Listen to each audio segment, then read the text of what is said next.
So if you spend as much time on Steam as I have, you probably noticed that Steam has been doing a push for demos on this platform recently, which is probably a really good thing.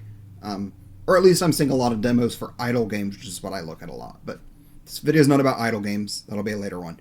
This video is about malware being distributed on through Steam's platform.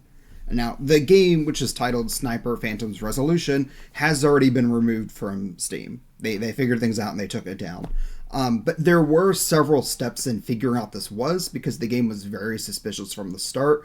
And unfortunately, some players did download malware because it was advertised on Steam. So this is probably something that needs to kind of be looked at a little bit closer from Valve. But starting off with it, a little bit of scrutiny from Reddit as they looked at this game and found the promotional material for it was really just stolen from other games. There wasn't anything unique from it, which is a pretty big red flag, but doesn't necessarily mean it's malware. It's just not good. The big red flag, though, is that when you actually went to download the demo didn't download through Steam. Now, if you've ever downloaded a demo game through Steam, what happens is it pretty much creates a new game, which is just the demo version of it, and adds it to your profile for you to play. So everything is still on the Steam platform.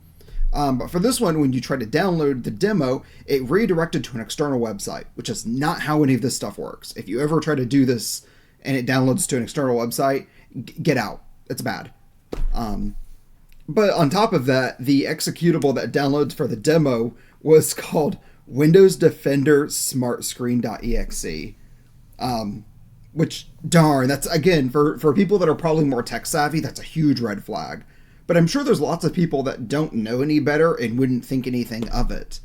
But yeah, the executable was obviously not a game. Even required like administrative privileges and mimicked a lot of behavior that is consistent with malware. And pretty much people took this apart and figured out this was an info stealing malware. So a few things it did is it had some executables in there that escalated privileges so it could get access to higher things. It had encryption APIs, that way it could decrypt material that's been stored safely on your computer. And then it even had a repository through GitHub to fetch the information and run through it. Now, since finding out about this, GitHub has actually removed all of that stuff from its platform and announced that this is against its terms of service, which I didn't know it was against its terms of service, but that kind of makes sense, right? So GitHub did the right thing when they found out about this.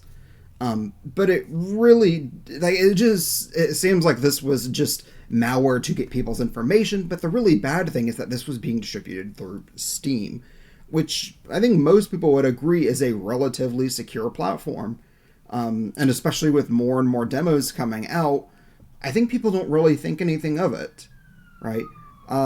Even if you look at the game studio, for instance, which is called Sierra 6 Studios, since all this has happened, people have gone online and tried to find out information about the studio, but there's essentially nothing. The website was only registered on March 10th, which as of recording this video is March 22nd, so it hasn't even been that long.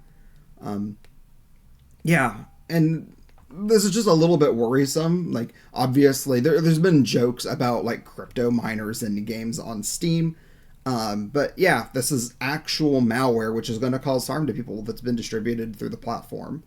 So I'm sure Valve will take better steps to take care of this, but I thought it was important for you to know and just to be a little critical, right? The big thing is if your demo link is going to an external website, that game is not legit. That should have been a huge red flag. But of course, some people aren't tech savvy enough to catch on to this. So this is kind of your warning. Be a little bit more careful on Steam. But that's it. If there's been other issues of this, put something in the comments, let me know. I can read more about it. Otherwise, just do the YouTube stuff. I appreciate that. Thanks. Bye.